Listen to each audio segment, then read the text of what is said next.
September 16, 1920. Wall Street was packed with bankers, clerks, messengers, brokers, and workers. It looked like another normal day in New York. People were walking between banks, office workers were stepping out for lunch. The financial heart of America was moving at full speed. Then a horse-drawn wagon stopped near the J.P. Morgan building. At first, no one paid attention. Wagons were common in New York streets at that time. But this wagon was different. The driver stepped away. Then he disappeared into the crowd. A few moments later, Wall Street exploded. Glass shattered across the street. Metal fragments tore through the crowd. People were thrown to the ground. Smoke filled the financial district. The front of the J.P. Morgan building was damaged, and within seconds, one of the most powerful streets in America had turned into a scene of panic and destruction. 38 people were killed. Hundreds were injured. And the strangest part is this: more than 100 years later, no one has ever been officially convicted.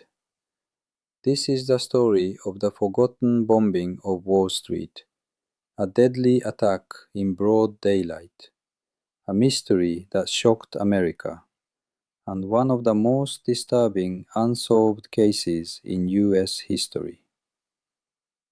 To understand why this attack mattered so much, you have to understand what Wall Street meant in 1920. Wall Street was not just a street. It was the center of American money. Banks, investors, stockbrokers, and powerful financial institutions were all concentrated there.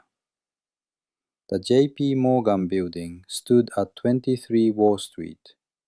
The New York Stock Exchange was nearby. The U.S. Assay Office was close as well. Every day, people moved through this area carrying documents, securities, and financial information. To many Americans, Wall Street represented power. To others, it represented wealth, inequality, and control. And in 1920, America was already nervous. The country had just come out of World War I. The economy was changing, workers were striking, political tension was growing, immigrants were being blamed by some for unrest. Radical movements were being watched closely, and Americans were living through what became known as the First Red Scare.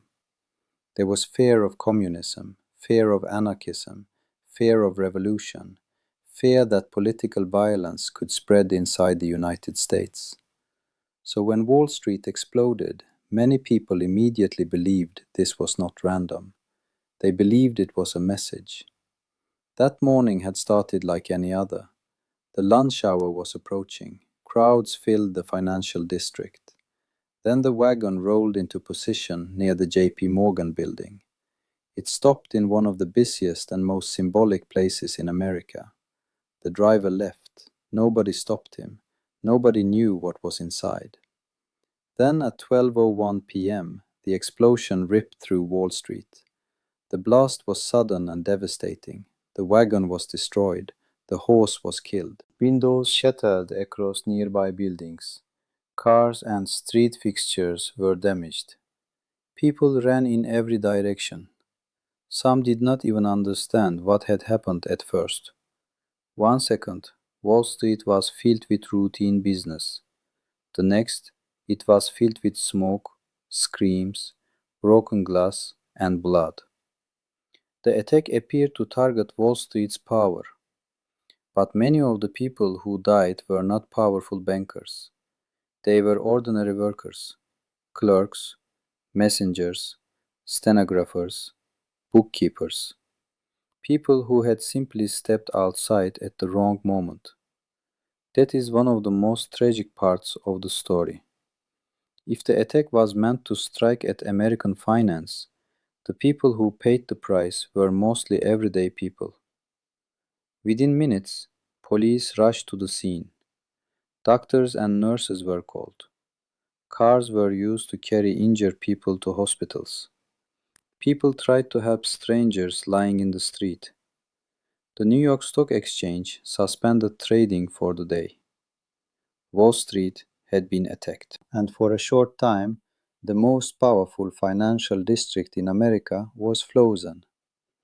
But what happened next was almost as shocking. By the next morning, Wall Street was already trying to look normal again. Workers cleaned the streets, broken glass was removed, business reopened.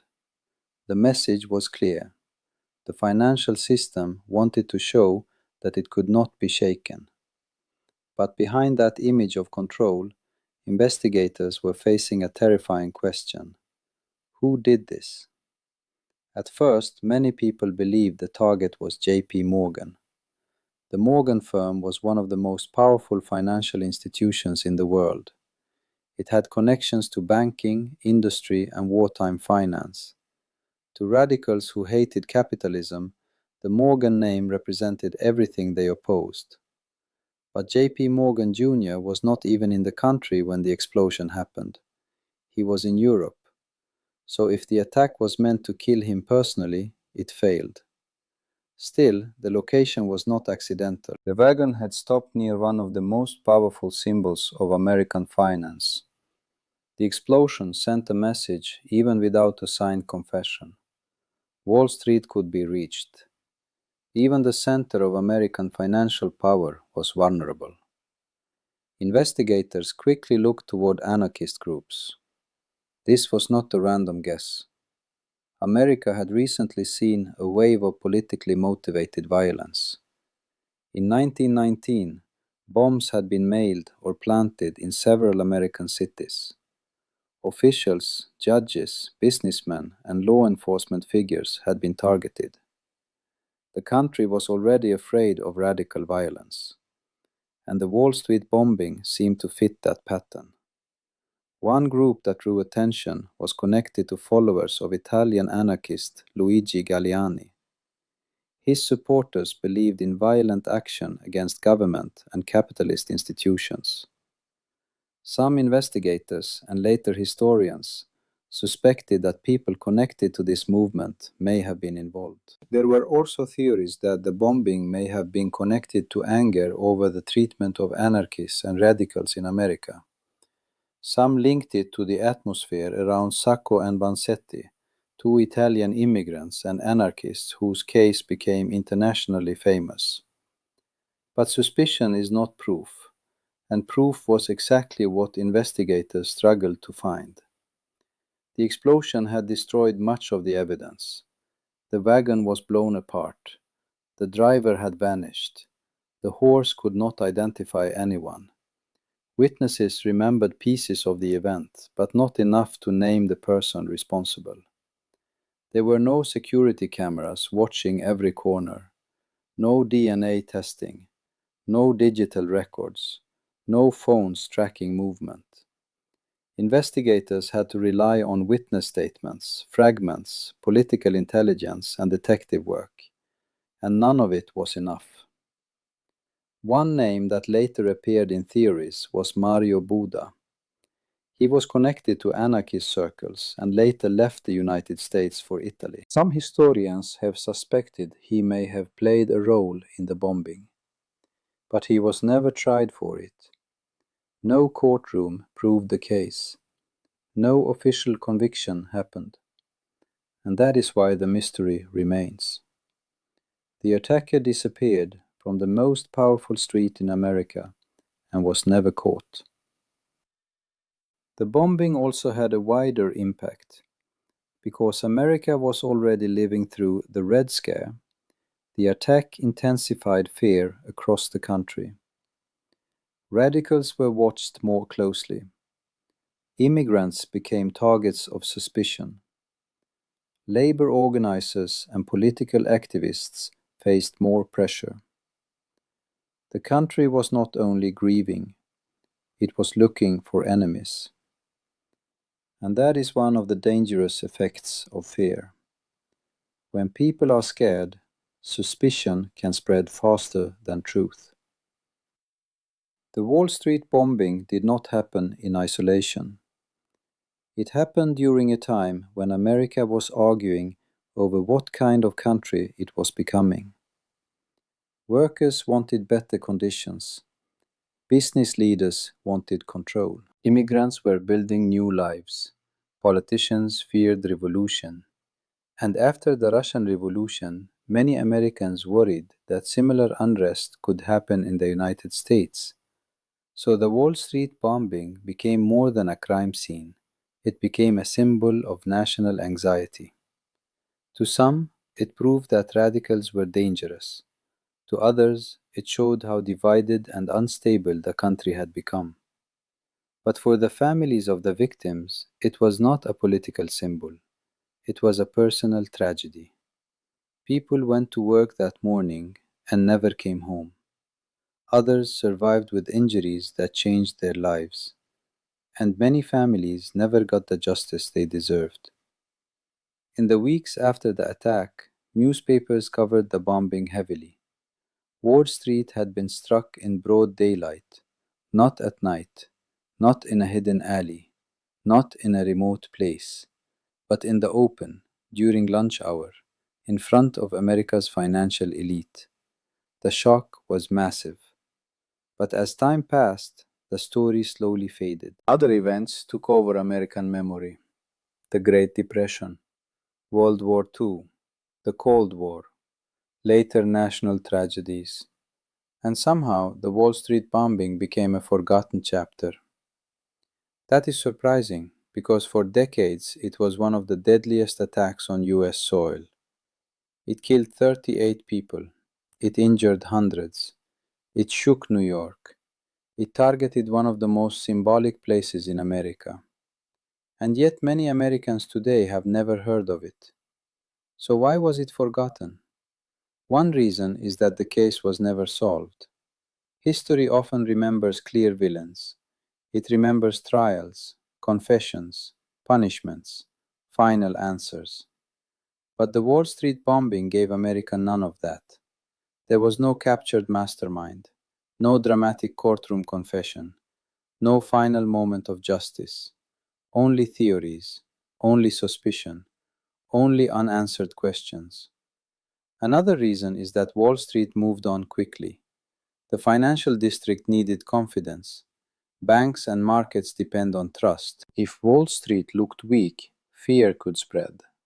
So the street was cleaned, business resumed, and the visible signs of panic were pushed away. But the damage did not completely disappear. The JP Morgan building remained marked by the blast. Those scars became a silent reminder. A reminder that one ordinary afternoon, a wagon stopped in the middle of Wall Street and changed hundreds of lives forever. The bombing also changed the way America thought about security. It showed that political violence could target financial centers. It showed that crowded city spaces were vulnerable. It showed that threats did not always come from foreign armies. Sometimes they came from inside a country already divided by fear. But the biggest question never went away. Who drove the wagon? Who built the device? Who planned the attack? Was it revenge? Was it political? Was it meant to target JP Morgan? Was it part of a larger campaign? Or was the full truth lost forever in the smoke of that afternoon? More than a century later, there is still no final official answer. And that is what makes the Wall Street bombing so haunting. The attack happened in the open, in broad daylight, at the center of American finance. But the person behind it vanished into history. This was not just a story about destruction.